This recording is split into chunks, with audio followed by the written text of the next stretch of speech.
Летом на север Швеции вот уже несколько лет подряд съезжается более 1000 человек из разных стран. Все они участники крупнейшей в Европе военно-тактической игры «Бергет». Свой флаг на этом международном слете подняла и российская сборная.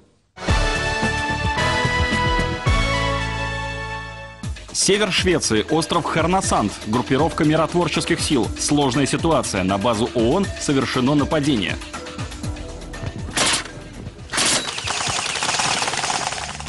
Жертв в такой перестрелке не бывает. Это игра. Стреляют пластиковыми шариками. Так называемая мягкая пневматика. В России это хобби больше известно как страйкбол. Используется копия оружия с электропневматическим или газовым приводом.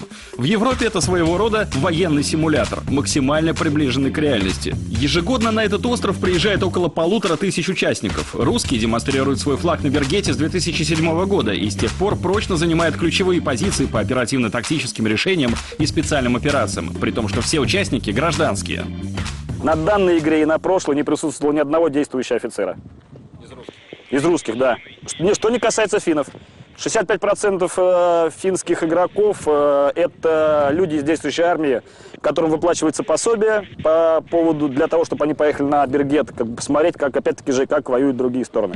Одиночных игроков здесь нет. Все как в армии. Взвод, рота, батальон, дресс-код, камуфляж, рабочий язык английский. Возрастной ценз не младше 16 лет. Самому пожилому за 50. В армии мы тренировались с лазерным оборудованием и с холостыми боеприпасами. Знаете, не было никакой боязни быть раненым или убитым. В аирсофте люди вообще-то боятся попадания. А тем, кто не попал в армию, по медицинским, может быть, показателям, или родители не пустили, аирсофт позволяет попробовать, каково это быть военным.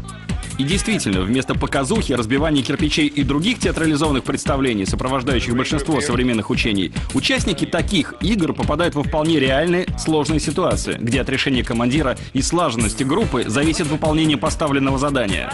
Дистанция между аирсофтерами и армией очень короткая. Здесь ты должен быть готовым к трудностям. Ты должен знать, как двигаться, как контролировать свою территорию. Но и жизнь в лагере тоже непростая. Ты должен уметь как минимум готовить в полевых условиях. В общем, ты должен уметь выжить. Изначально у организаторов есть свой план и ряд задач для каждой из группировок. В штабах кипит работа, наносят оперативную обстановку, анализируют разведданные и пытаются разгадать планы противника. Больше всех не везет базе миротворцев, они чаще других оказываются под перекрестным огнем.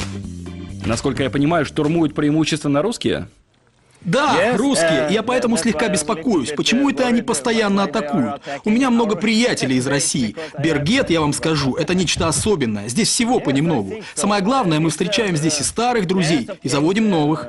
У русской роты все как в кино. Колонна на марше, впереди головной дозор, штурмовая группа в тельняшках, психологическая атака. В отличие от коллег, не стреляет по всему, что движется. Сначала пытаются договориться. Во взятом штурмом городе обнаружили группу наемников. Первым делом обезоружили, потом склонили к сотрудничеству. На нашей стороне воюют наемники. Местное население внезапно открыло огонь по группировке красных. Накал страстей. В некоторые здания пришлось буквально вламываться и обезоруживать с виду мирных граждан.